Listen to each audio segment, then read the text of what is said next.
दौड़ में भागे जा रहे हैं, भागे जा रहे हैं। ये हो रहा है कि यार नहीं, गिरना भी नहीं है, चोट भी नहीं लगनी है, चोट लगी छोड़ो छोड़ो छोड़ो, दवाई भी नहीं लगानी, चलो भागो। कहाँ भागना है? लोग खाना नहीं खाते, नहीं नहीं लेट हो जाएंगे। लोग कोई और काम नहीं करते, नहीं लेट हो जाएंगे। मतलब ना अपने आप को वक्त देते हैं, ना जिंदगी को वक्त देते हैं, ना सांस लेते हैं, ना परिवार को वक्त देते हैं। बस भाग रहे हैं। क्यों भाग रहे हो? किस चीज़ की तलाश है? तो मैं कहती हूँ कि मेरे लिए सुकून सिर्फ ये है कि मैं सांस ले रही हूँ। आपको नहीं हम्म, पता कि अगला मोमेंट जो है आप जिंदा हो भी या नहीं। तो आप किस बात की प्लानिंग कर रहे हो कि ये भी करना है, वो भी करना है, ये चीज़ भी कमानी है, वो चीज़ भी कमानी है, ये जोड़ना है, वो जोड़ना है। आपको पता है कि आप अगले दिन जिंदा रहने वाले हो? आप सोई हो रात को, अगले दिन आप उठोगे अब या नहीं? आपको पता है? नहीं पता। तो आज में जीना सीखो। वो कहते हैं ना कि कल की चिंता मत करो, कल कभी नहीं आता। वो इसीलिए कहते हैं क्योंकि आने वाला कल आएगा या नहीं आएगा वो तो आपको भी नहीं पता, हम्म, वो सिर्फ ईश्वर जानता है। तो जो आज है, आज में जियो। हम्म। अभी आपके पास दोस्त हैं, परिवार है, प्रेम है, बच्चे हैं, आप उसके साथ वक्त बिताओ। क्योंकि अगर इनको वक्त नहीं दिया तो जब आपको वक्त चाहिए होगा ना, तो कोई आपके पास खड़ा नहीं रहेगा।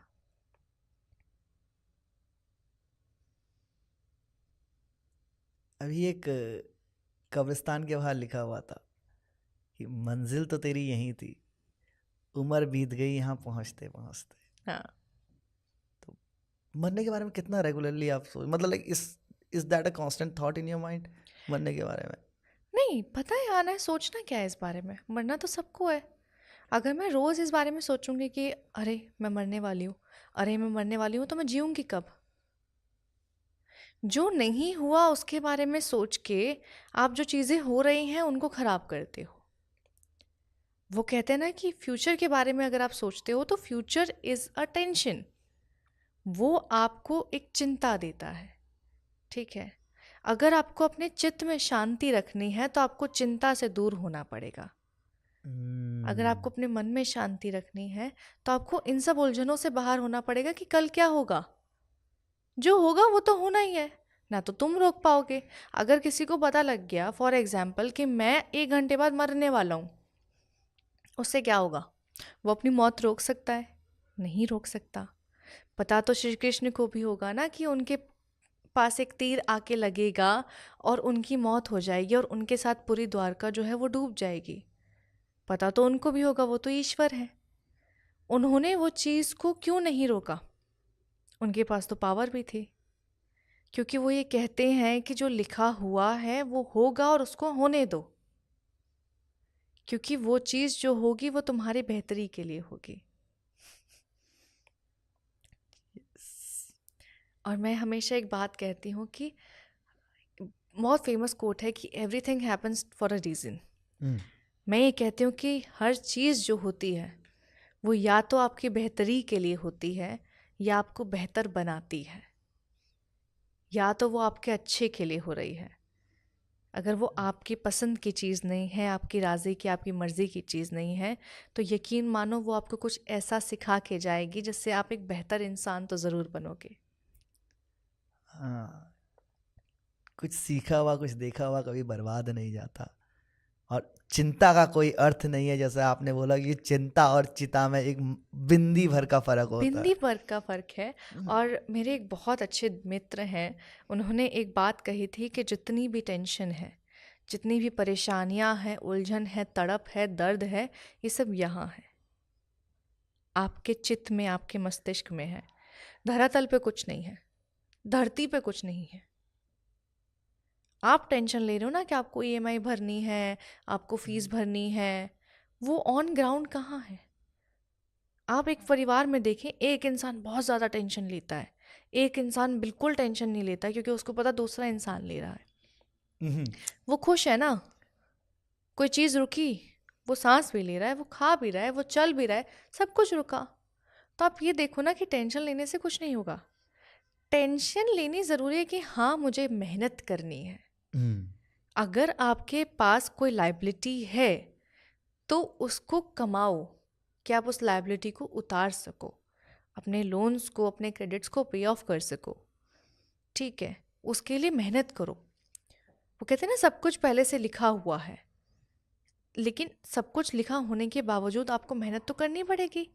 अगर आप घर बैठ के ये सोच रहे हैं कि नहीं, मेरी के कुंडली में ये लिखा हुआ है, पंडित जी ने बोल दिया कि तुम तो स्टार बनोगे, तो घर बैठे तो स्टारडम तुम्हारे पास नहीं आएगी। हम्म, तुमको बाहर जाना पड़ेगा, तुमको ऑडिशंस देने पड़ेंगे, तुमको प्रैक्टिस करनी पड़ेगी, तुमको रिहर्स करनी पड़ेगी, तुमको एक्सरसाइज करनी पड़ेगा, तब तुम जाके एक स्टार बनोगे। तो अगर पता है कि चीज़ें होने वाली हैं, उस चीज़ को लेके आप अपने हाथ पैर हिलाना छोड़ दो। आप बिल्कुल ही राम भरोसे बैठ जाओ कि राम तो नैया पार करेंगे। राम नैया पार नहीं करते हैं, राम सिर्फ उस दरिया में बहाव देते हैं। हम्म, उसको, आपको जो आपका नौका होती है उसको खुद चलाना पड़ता है।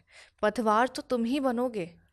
नैया अगर तुम एक जगह पे खड़े होके बैठ जाओगे तो एक कहावत है कि कई बार बहाव के साथ बहना तुमको डुबो देता है। हम्म, अगर एक तरफ से बहुत ज़्यादा लहरें आ रही हैं तो आप अपनी जो नैया है, आप उसको अगर उल्टी डायरेक्शन में चलाओगे तो आप बच सकते हो। आप उसको डायरेक्शन को मोड़ोगे तो आप बच सकते हो। अगर आप बोल रहे हो कि नहीं बहाव भी इधर है, तो बहाव एकदम ऐसे आएगा कि तुमको डुबोएगा भी। तो हम्म, नेवर से कि just go with the flow. Go with the flow is the most negative thought you can have in your mind. Why go with the flow? Create your flow. अपना बहाव खुद बनाओ। तुम किसी चीज़ के डायरेक्शन को change नहीं कर सकते हो, लेकिन तुम अपने थॉट्स को चैनलाइज तो कर सकते हो। ये बोला जाता है कि गाड़ी को तेज़ नहीं चलाना चाहिए। ठीक है, गाड़ी अगर आप धीरे चलाएंगे तो आप वक्त पे नहीं पहुंच पाएंगे, लेकिन गाड़ी को कितना तेज़ चलाना है, कब स्लो करना है, कब फास्ट करना है, कहाँ ब्रेक दबाना है, it is in your control.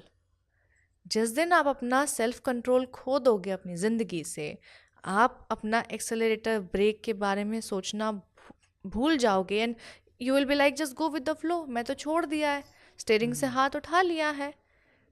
तो then going with the flow will lead you to the accident. And Ram नाम सत्य है। हाँ। और इसी से जैसे मुझे याद आया, जैसे हम अभी भगवत गीता की बात कर रहे थे, उसमें भी पूरी महाभारत में चाहते तो श्री कृष्ण एक पल में खत्म कर सकते थे ना महाभारत, हाँ, लेकिन उन्होंने बोला मैं सारथी हूँ।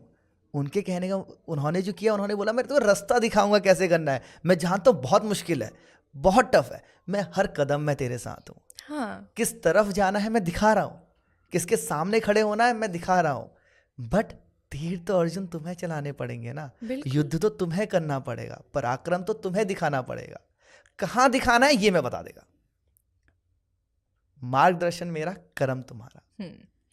और मैं एक चीज़ और कहती हूँ कि कई लोग आपने देखे होंगे जो बहुत ज़्यादा बोलते हैं, अपने आप को बहुत ज़्यादा over smart, over intelligent, over educated दिखाते हैं।